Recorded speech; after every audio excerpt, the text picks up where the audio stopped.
Selamat pagi, Tuhan memberkati kita semuanya. Mari kita akan sama-sama belajar firman Tuhan. Ya, kita masih uh, lanjutkan ya, yaitu tentang ini tema yang di tembok ini. Ya, dunia gelap, kita harus menjadi terang. Dan untuk menjadi terang itu ada langkah-langkah yang harus kita jalani. Yang pertama adalah kita mau hidup dalam kebenaran total. Ya, sudah saya sampaikan beberapa bulan. Ya. Yang kedua, kita harus mengasihi Tuhan, bukan mengasihi uang. Itu yang kedua juga sudah saya selesaikan kemarin minggu pertama ya. Sekarang yang ketiga, ya, kita harus bangkit ya, untuk bekerja, ya, untuk giat bekerja, untuk kreatif atau kita kerja keras ya. Mari kita sama-sama buka di dalam 2 Tesalonika ya. 2 Tesalonika pasal yang ketiga ayat yang ke-10. Ya, sebab juga waktu kami berada di antara kamu, kami memberi peringatan ini kepada kamu, jika seorang tidak mau bekerja, janganlah ia makan. Ya, ini firman Tuhan. Jadi kita harus bekerja. Ini nasihatnya Rasul Paulus ya kepada sidang jemaat di Tesalonika. Karena ada banyak orang di Tesalonika itu enggak, ayat 11 ya, enggak bekerja ya. Kami katakan ini karena kami dengar bahwa ada orang yang tidak tertib hidupnya dan tidak bekerja ya, melainkan sibuk dengan hal-hal yang tidak berguna ya. Jadi tidak mau bekerja. Mungkin kalau sekarang ini banyak anak-anak muda yang pegang-pegang HP itu sampai malas bekerja ya. Di namanya di sini dikatakan hidupnya itu tidak tertib ya, tidak bekerja itu ya. Sibuk dengan hal-hal yang tidak berguna, main game itu ya, tidak berguna. Seharusnya harus bekerja ya, puji nama Tuhan. Kita buka lagi di dalam Matius ya, pasalnya yang ke-25. Matius pasal 25 ayat yang ke-14 ya, bahwa orang yang menerima 5 dikembangkan jadi 10, 2 jadi 4, yang 1 dipendam talenta itu ya, sehingga Tuhan itu marah ya, akhirnya dia dicampakkan ya. Yang dikatakan campakkanlah hamba yang tidak berguna itu ke dalam kegelapan yang paling dalam, di sanalah akan terdapat ratap dan gertak gigi ya. Ratap dan gertak gigi ini bicara nanti zaman antikris 3,5 tahun atau waktu dia di neraka ya. Orang di neraka itu gertak gigi ya, menderita ya. Jadi mari ya, ini jangan sampai kita kalau diberi talenta kita pendam ya. Talenta itu apa? Talenta itu kemampuan kita ya. Misalnya kita bisa main musik ya, kita kembangkan ya. Artinya tidak dipendam. Seperti Ibu Marni ya, itu talenta menginjil ya, kita kembangkan ya, kita kembangkan. Mungkin talenta kita menyampaikan firman atau ya di gereja bersaksi dan lain sebagainya ya, kita kembangkan supaya jangan dipendam ya. Artinya dipendam itu ya tidak mau berbuat apa-apa ya. Kalau dipendam ya, itu di sini dikatakan ayat yang ke-26, orang yang tidak mau mengerjakan itu dikatakan jahat dan malas ya. Jahat, kita sedikit akan mempelajari tentang apa ini jahat dan malas ini ya. Jahat itu kita sudah ngerti tentunya ya, yaitu orang yang mencuri, orang yang merampok, koruptor, itu kita sudah ngerti itu jahat. Coba Matius 5 ayat 37. Jika iya, hendaklah kamu katakan iya. Jika tidak, hendaklah kamu katakan tidak. Apa yang lebih daripada itu berasal dari si jahat. Ya, jadi jangan sampai kita mengatakan ya, kita katakan tidak, atau tidak kita katakan ya, itu jahat di hadapan Tuhan. Jadi kita harus belajar berkata sejujur mungkin. Sekalipun kita ini orang dagang, ya biasanya orang dagang kan bohong. Ini aku kulaanku semene, ya sebenarnya kulanya sekian, itu sudah jahat, ya. Jadi lebih baik diam aja lah, enggak usah ngomong kulaanku, diam, kalau mau ya sekian. Jadi kita harus perhatikan apa yang kita ucapkan tiap-tiap hari, ya. Perhatikan apa yang kita ucapkan tiap-tiap hari, ya, itu perlu introspeksi diri kita. Kalau kita sudah pernah bohong, cepet-cepet ya kita bertobat, minta ampun sama Tuhan sebelum terlambat, ya. Soalnya kita tidak tahu kapan Tuhan itu akan memanggil anak-anaknya tuh, waktunya tuh tidak bisa ditentukan. Seperti kemarin itu ada kecelakaan, naik mobil kecelakaan langsung meninggal, ya. Jadi kita harus secepat mungkin, kalau kita punya dosa walaupun itu kecil, secepatnya diselesaikan sama Tuhan, minta ampun sama Tuhan, ya. Jadi makanya perlu introspeksi terus. Introspeksi apa ya dosaku kepada Tuhan. Yang kedua aja ya, langsung yang kedua supaya tidak terlalu lama. Yang kedua ini tentang apa itu tadi, jahat dan malas. Nah, sekarang jangan malas, ya. Kita baca di dalam Amsal, ya. Amsal pasal 6 ayat yang ke-6.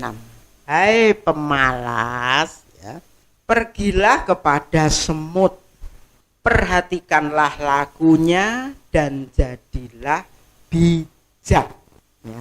Semut itu kalau musim panas mencari makanan, rajin mencari makanan, ya. Di lengnya tuh tumpuk-tumpuk makan. Nanti kalau musim hujan dia tidak bisa cari makan, ya. Dia tinggal makan, sudah tidak bisa keluar karena musim hujan. Makanya ada pujian, ya, saya ingin nyanyikan ini anak-anak sekolah minggu, ini nyanyian anak sekolah minggu, ya, saya ingin nyanyikan. Si semut yang kecil, buat apakah kamu waktumu simpanlah, kumpul rezeki, meskipun kamu lemah, Allah Bapa pelihara orang yang percaya, takut matikan. Nyanyian ini ngambilnya di sini, ya. Jadi sekarang ini musim panas, mari kita mengumpulkan rezeki. Rezeki itu apa toh? Ini firman. Jadi kita kalau minggu usahakan jangan oglangan, ikut persekutuan tuh, juga baca firman di rumah. Jadi ibadah ini yang penting itu sebenarnya bagaimana kita menyembah, memuji, memuliakan namamu, ya. Datang itu menyembah, berdoa, memuji Tuhan, itu utama. Ibadah itu sebenarnya itu yang penting terutama. Makanya kalau orang datang, kakak saya sendiri, puji-pujian, kowe lek pas firman teko, itu salah, ya. Sebenarnya yang terutama ibadah itu puji-pujian, penyembahan itu, ya. Yang kedua itu firman. Kan firman Tuhan katakan berbahagia memberi daripada menerima. Itu di dalam Kisah Para Rasul pasal 20 ayat 35. Berbahagia memberi daripada menerima. Jadi dalam ibadah itu lebih penting kita menyembah, memuji Tuhan, mengagungkan Tuhan daripada menerima firman. Jadi menerima firman memang bagus. Firman Tuhan itu bagus, menerima, tapi bahagia memberi kalau kita bisa memuji, memuliakan Tuhan, ya, puji nama Tuhan. Jadi kita suruh saat ini kesempatan untuk kita mengumpulkan rezeki. Rezeki itu apa toh sebenarnya? Firman. Selain firman, rezeki itu melakukan kehendak Tuhan. Tuhan katakan di dalam Yohanes pasal 5 ayat 34, ya, katakan waktu murid-muridnya itu memberi makan kepada Tuhan, Tuhan dikasih makan, Tuhan jawabnya apa? Rezekiku yaitu melakukan kehendak Bapa. Itu kalau terjemahan lama, ya, tertulis rezekiku. Ya, kalau di dalam terjemahan baru makananku. Ya.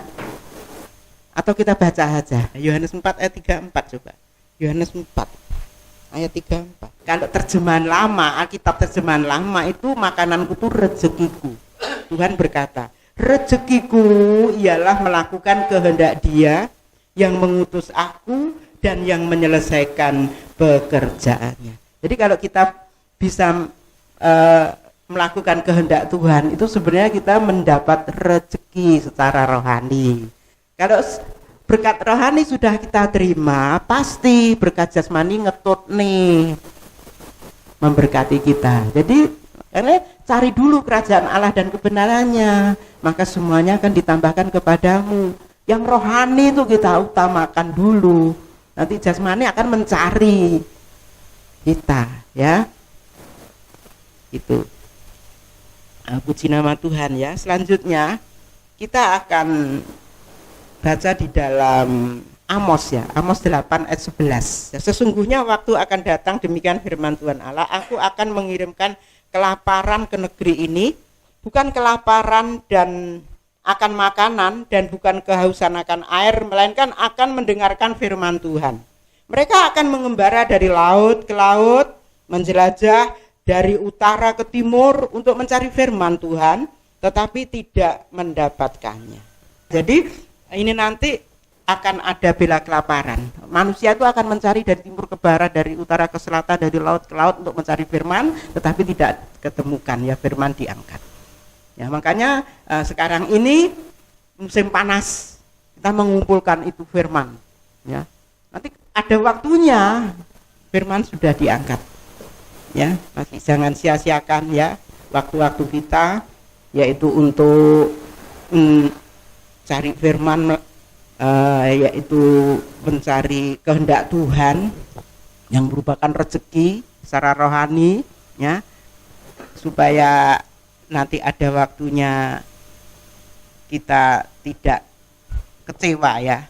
Selanjutnya kita akan buka di dalam Efesus 5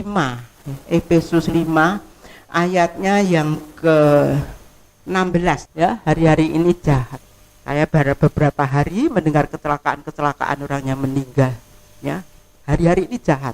Roh maut sudah dilepas. Itu di dalam Wahyu pasal 6, di mana roh maut sudah dilepas. Jadi banyak kecelakaan, baik di udara, baik di laut, baik di darat.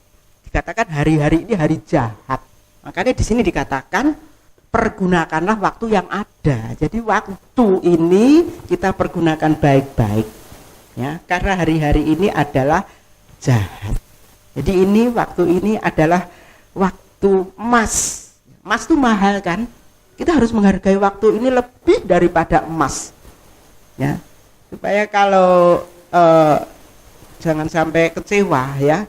Kalau kita nggak menghargai hidup, jebar-jebur dalam dosa, ya, nggak selalu introspeksi menguduskan diri, ya, nanti waktu pengangkatan ketinggalan, ya, atau sebelum pengangkatan Tuhan panggil lebih dahulu, ya, itu nggak sama loh tempatnya nanti, ya. Orang yang meninggal dalam Tuhan yang sungguh-sungguh itu nanti kalau sudah meninggal tempat penantiannya di Firdaus. Coba dibaca Yesaya pasal yang ke-66 ayatnya 24. Mereka akan keluar dan akan memandangi bangkai orang-orang yang telah memberontak kepadaku. Ini di tempat ini penantian, tapi penantian orang yang nantinya masuk neraka, ya. Di situ ulat-ulatnya tidak akan mati, ya, dia digeremeti ulat terus, ya. Apinya tidak akan padam. Api ini bicara nanti di neraka, ya. Maka semuanya itu akan menjadi kengerian bagi segala yang hidup, ya. Makanya jangan sampai kita menyia-nyiakan waktu. Waktu ini adalah waktu emas. Mari kita mau ambil pelayanan sedemikian rupa, jangan terlambat, ya. Talenta yang kita berikan, yang diberikan kepada kita itu kita pergunakan untuk Tuhan, ya. Saya ingin nyanyikan nyanyian ini lagi, ya, tentang Efesus 5 ayat 16. Ini juga ada nyanyiannya, ya. Gunakanlah waktumu, detik-detik di dalam hidupmu. Waktu-waktu ini waktu yang jahat, sungguh-sungguh jahat. Jelmakan Yesus hidup. Kita nyanyi semua yang bisa. Hidup di dalam hidupmu, hidup sebagai Raja dan Tuhanku. Sungguh-sungguh indah. Kita nyanyi sama-sama, yuk semua nyanyi. Gunakanlah waktumu, detik-detik di dalam hidupmu. Waktu-waktu ini waktu yang jahat, sungguh-sungguh jahat. Jelmakan Yesus hidup. Yesus hidup di dalam hidupmu, hidup sebagai Raja dan Tuhanku. Sungguh-sungguh indah. Biarlah Yesus yang menjadi Raja. Kalau Yesus menjadi Raja, dia yang memerintah hidup kita. Jangan iblis yang menjadi Raja. Kalau iblis menjadi Raja, merintahnya yang enggak karuan, ya, puji Tuhan. Dan kiranya firman Tuhan ini saya akhiri sampai di sini dulu.